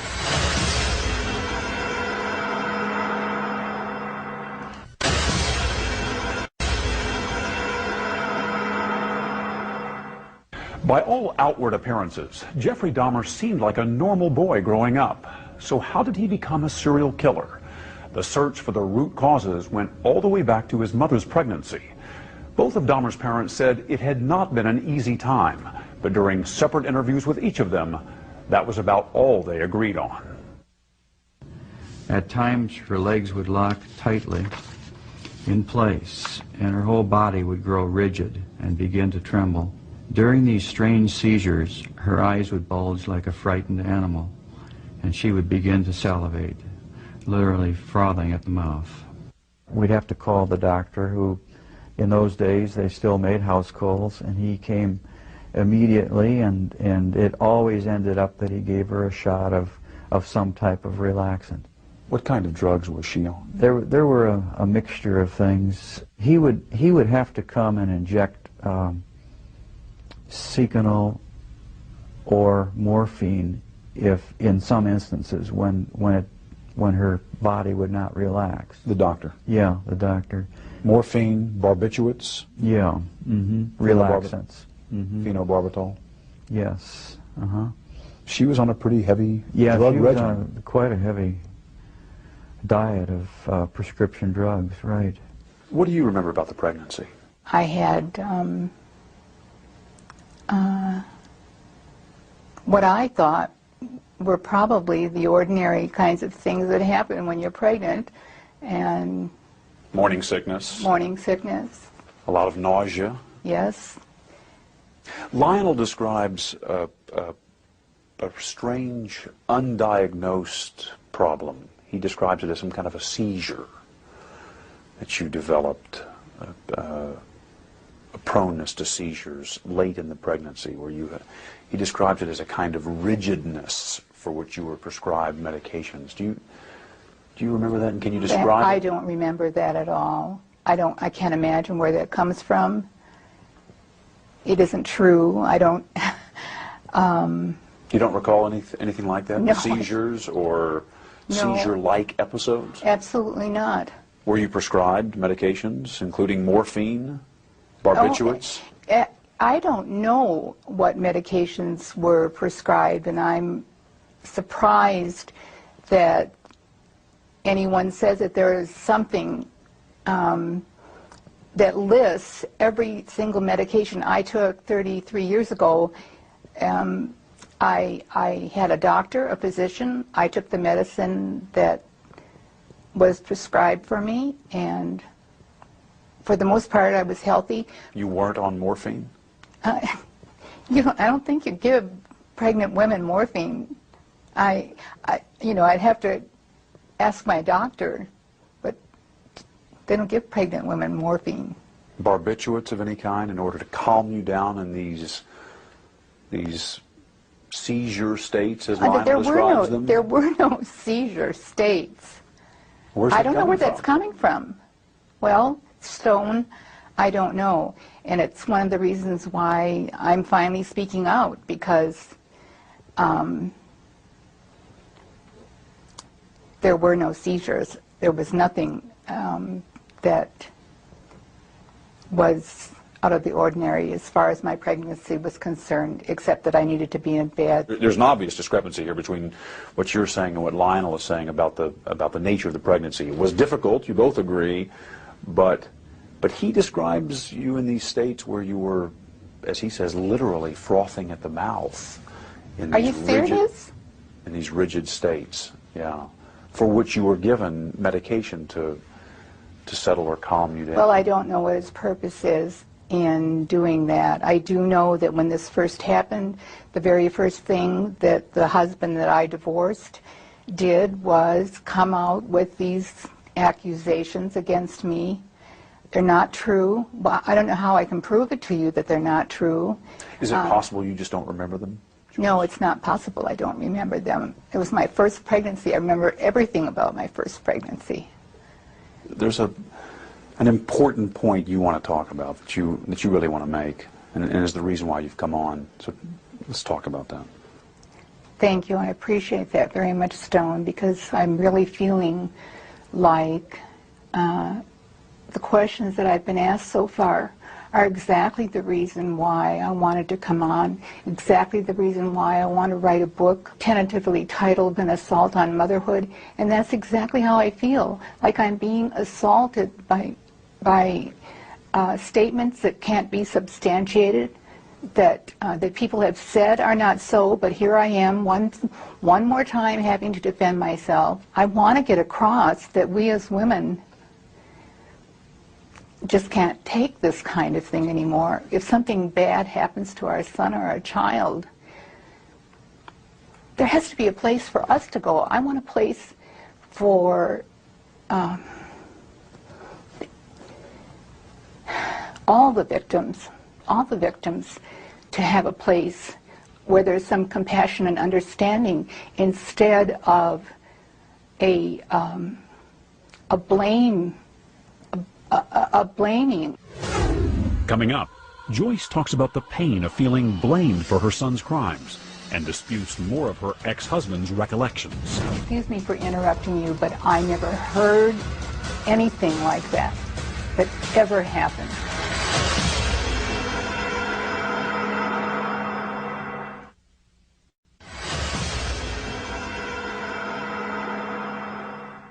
In 1994, Jeffrey Dahmer's mother, Joyce Flint, was tormented, feeling unfairly blamed for her son's horrific crimes. She had planned to write a book, tentatively titled An Assault on Motherhood, about her ordeal. In fact, her co-author sat next to her during the interview, sometimes interrupting when she felt the questions were too much for Joyce to handle. The book was never published, but in our interview, Dahmer's mother talked candidly about her pain and about her anger. Do you feel that you're being blamed? Yes, I do. Do you feel that Lionel's blaming you? That certainly does seem to be what happened when he first came out on television.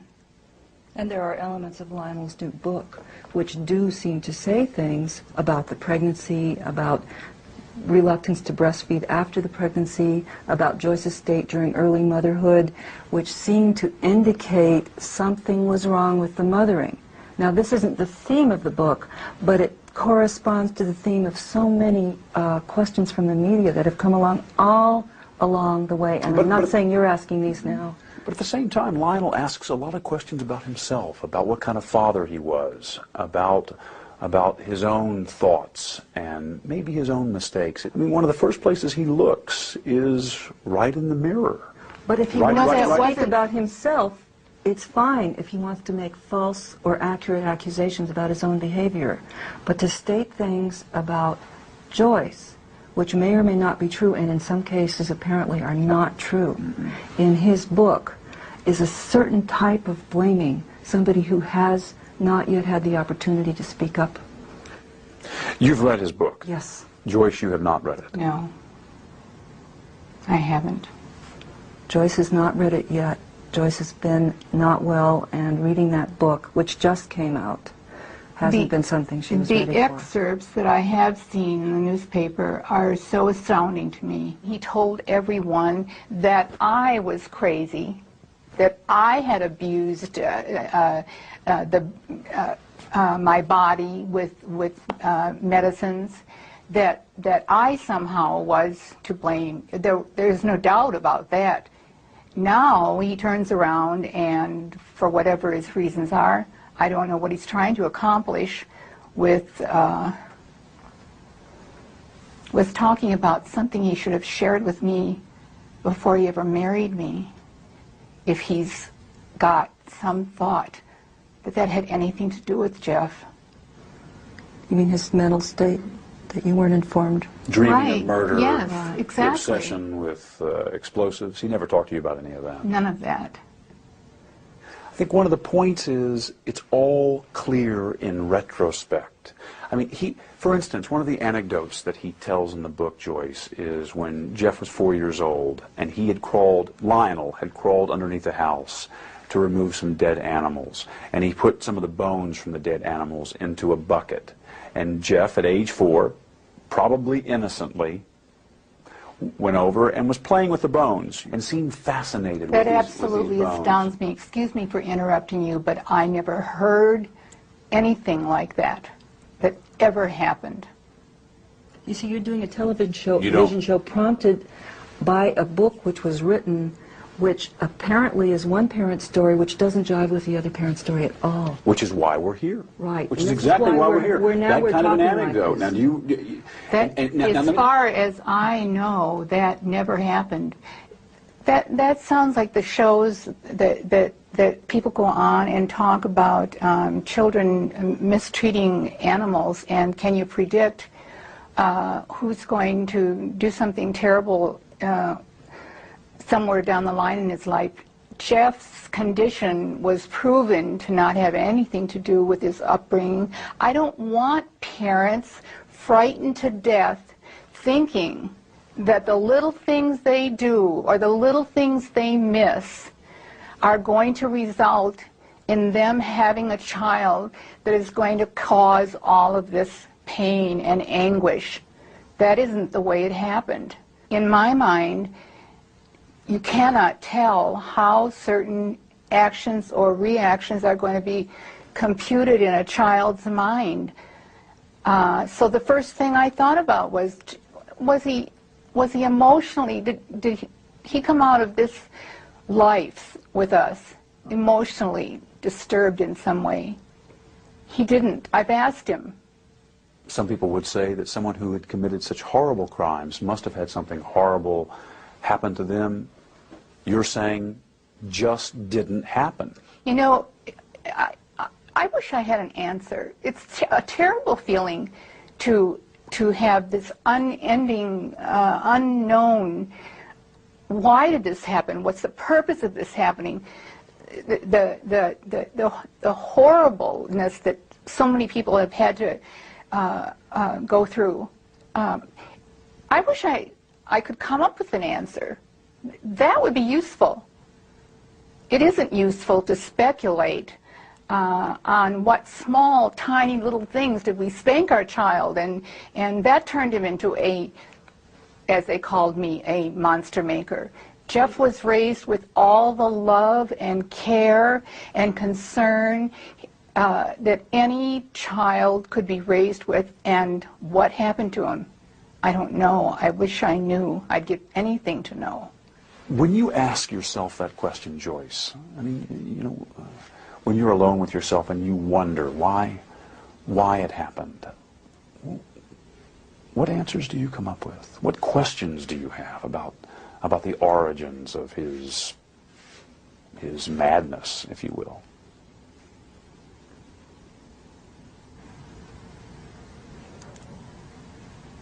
I can't explain it. I can only cry about it. I ask the universe, why would this be allowed to happen? I don't have an answer for that. I'd like one. Coming up, could Jeffrey Dahmer have been caught years before his arrest? I didn't know what would happen. I thought, you know, it's all going to come crashing down now.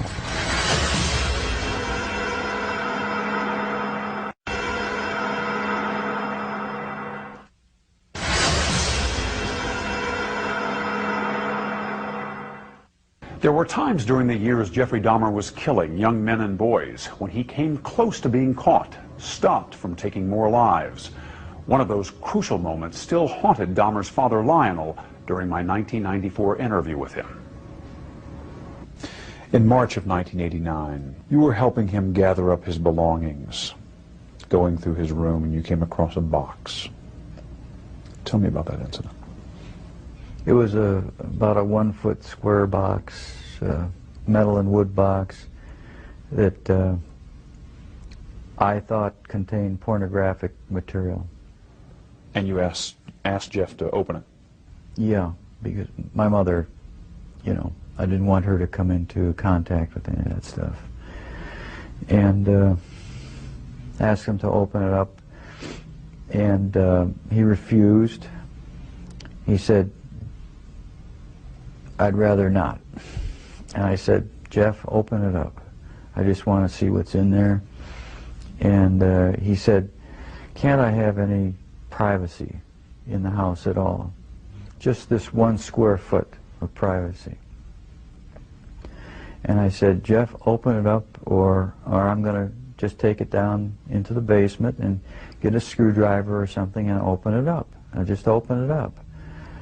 And he got angry, very visibly agitated, and said, "If I can't have 1 square foot of privacy, then I'm just going to leave. So he walked out of the house, and then I took the box. I took it from him. I mean, he gave it up. He walked out of the house. I'm surprised that he gave it up. But I started walking down the basement, and then he came in the back door just as I was going down the basement steps, and he said, "I'm sorry, Dad. I lost my temper. There's just some pornographic stuff in there."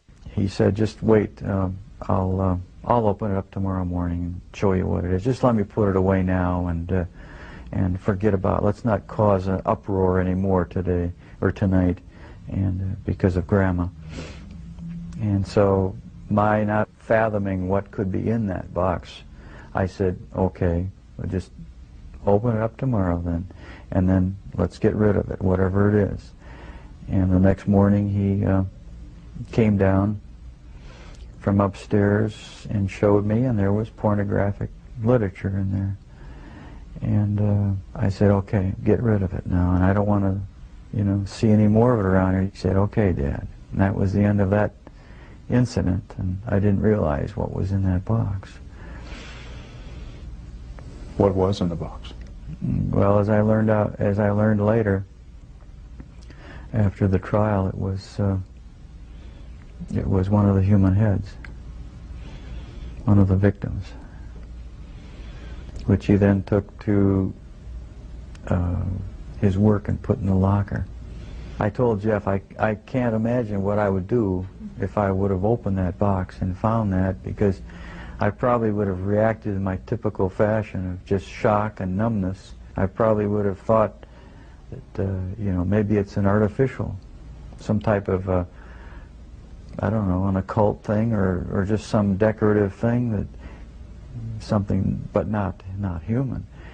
I can imagine I would finally realize, or suspicion, what that is. And then I don't know what would happen. I think I probably would have lost it. I don't know what I would have done. I asked Jeff, what would he have done if I would have opened that up and found out what that was. And all he said was, well, that would have been the end of the line. The jig would have been up. One of the chilling stories that your dad tells is about the box he had found. Can you give me your perspective on that? I had a box in my bedroom closet, and it contained the mummified head and genitals of a young man I met in one of the bars down in Milwaukee. And it was a locked metal box. My dad one week came to visit and happened to see it, and we got into a bit of an argument because I wouldn't open it up. He took the locked box down to the basement and was about to smash it open. What were you thinking as he was making his way downstairs to open the box? Well, I was outside, and I was thinking, I've got to stop this from happening. I didn't know what I'd do or say. I didn't know what would happen. I thought, it's all going to come crashing down now. And but the box was never opened, not in my dad's presence. And so the lies continued. The whole scenario just continued for years after that. Were there times when your dad may have been closer to discovering what was going on than even he knew? Times where you got worried that maybe he would find something out? The box incident was about as close as it came, yeah. That was just one incident. There were others, but that was a particularly nerve-wracking one. Are there others you can share? Other close calls? When acidified, dissolved human remains were found, they didn't look like human remains anymore, but they were in the trash bin outside in the garage. That was one incident. And a few others I'd rather not go into right now. Were you relieved to be arrested? Part of me was, and part of me wasn't. Explain. I don't know. It's like I don't believe I have a split personality, but you know the feeling where you're sort of glad about something, but on the other hand you're not. That's how it was. It was a relief not to have to keep such a gigantic secret that I had kept for so many years. And once I saw that I had no choice but to face it, I decided to face it head on and make a full confession. So I am glad that the secrets are gone. Coming up, a father's anguish as he confronts the gruesome reality of his son's crimes. What was it like the first time you saw Jeff after he was arrested for murder?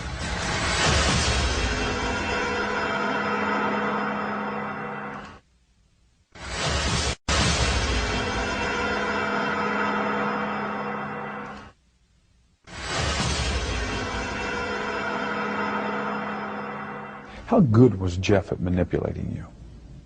Excellent. He's very good. Good liar? He fooled everyone.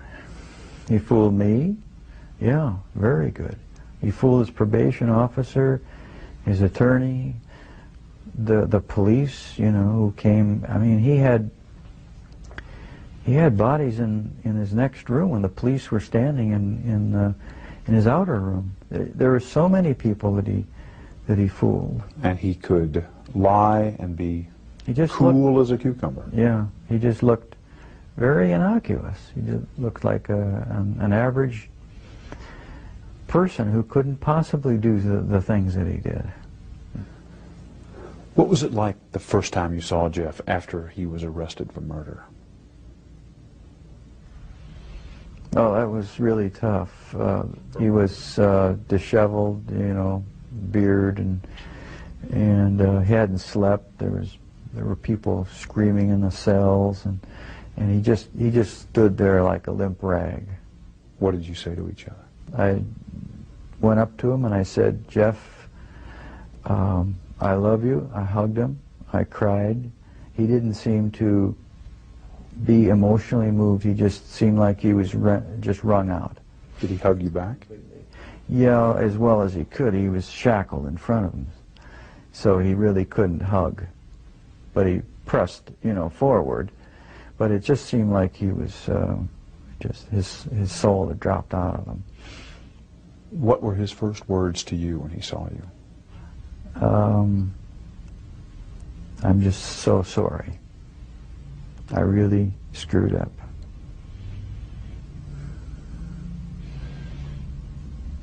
It was pretty much unemotional, emotionless response. He just said those words, and he looked extremely depressed and sad. Do you remember the feelings that went through you at that point? Yeah, I felt really those same feelings: depression, you know, extremely well, shame and just what a waste. The other feelings were that I wanted to still help him in some way, and I kept telling him, reassuring that his attorney said that he would get help. And I told Jeff that you really do need help, Jeff, mental help, and we're going to try to get you into this place to get the proper help. How did you feel when you first heard about the crimes, about the nature of the crimes he'd committed? I think it was sort of a feeling as if I were just floating above myself and observing some other person. As if I were anesthetized with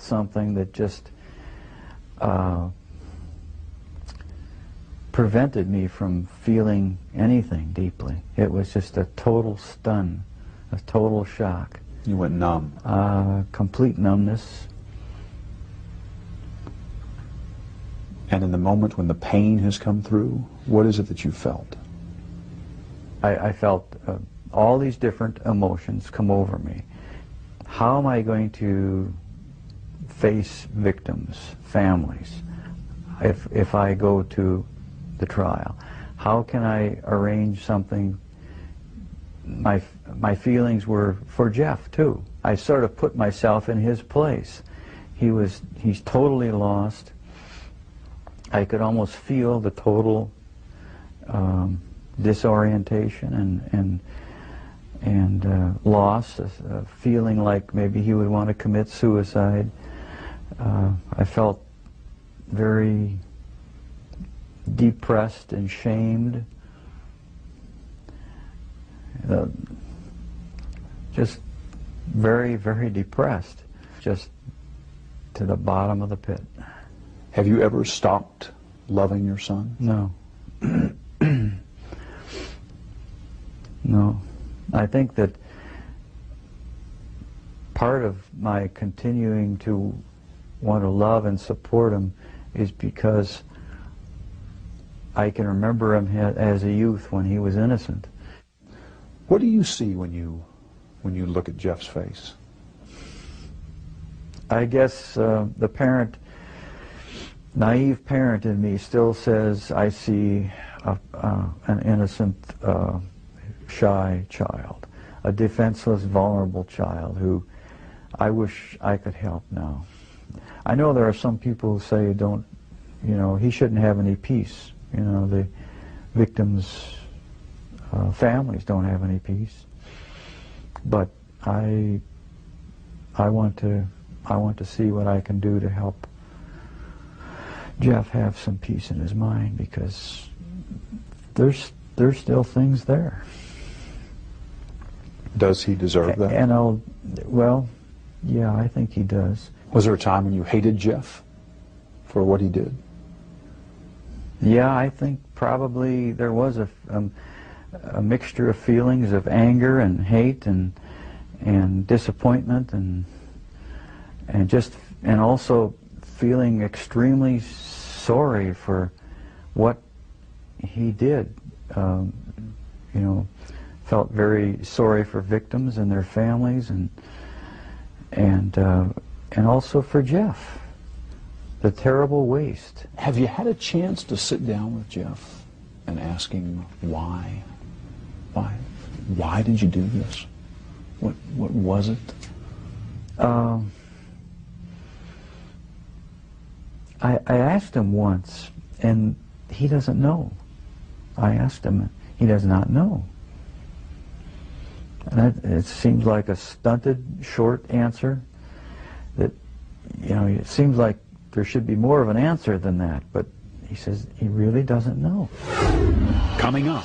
I tell you, Dad, I'm really sorry that this has happened, and I love you a lot. I love you too. I'm sorry. I'm sorry. The conclusion to Confessions of a Serial Killer when we come back.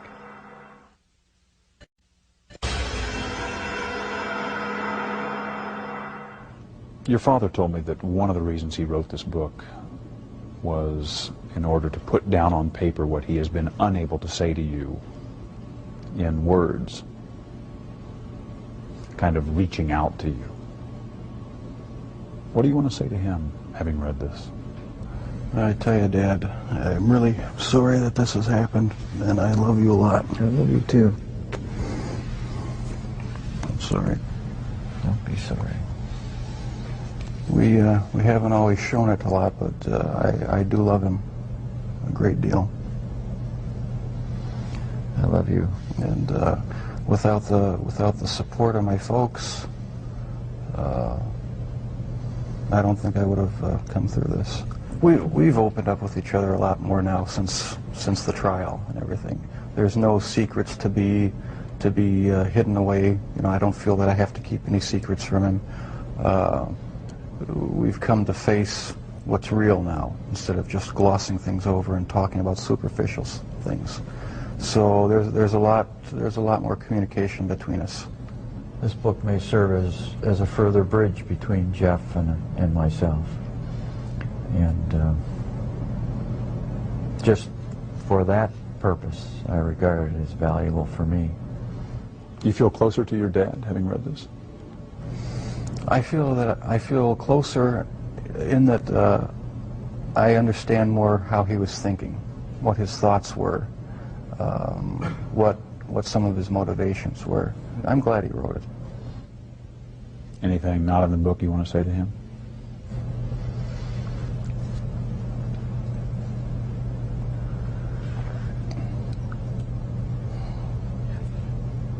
I can't think too clearly right now. I'm feeling pretty emotional.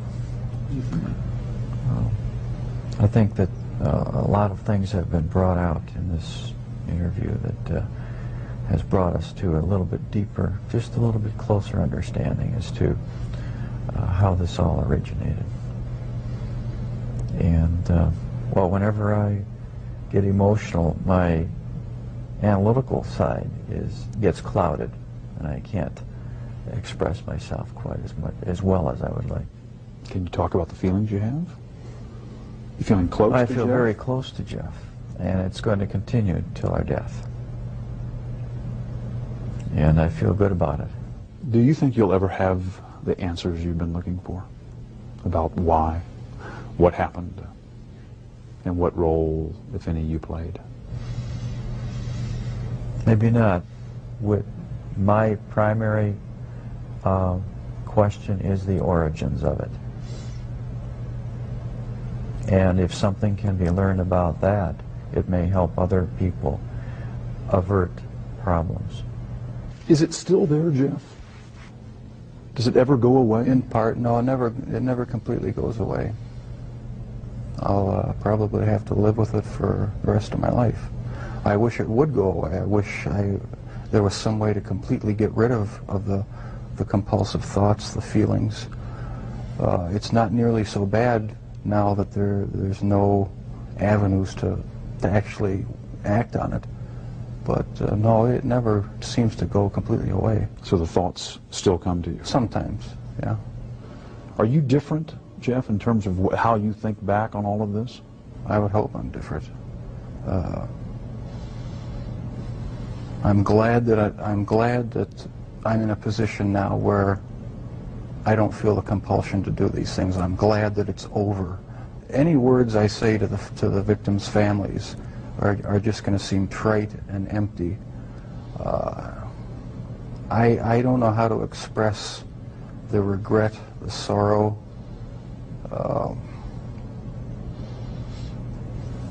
that I feel for what I've done for their sons. I can't find the right words.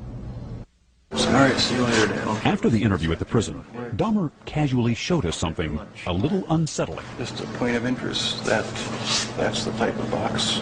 This is the type of box? He wanted us to know that box looked strikingly like the one his father had found, the one Jeffrey had used to hide body parts. Thank you, Jeff. All right. To this day, the interview with Jeffrey Dahmer remains one of the eeriest experiences of my 30 years in television news. From the weak handshake with which he greeted me to his bizarre observation about that metal box as he returned to his cell, Dahmer was a haunting figure. He often said he had wanted the death penalty. 9 months after our interview, his death wish came true. I'm Stone Phillips.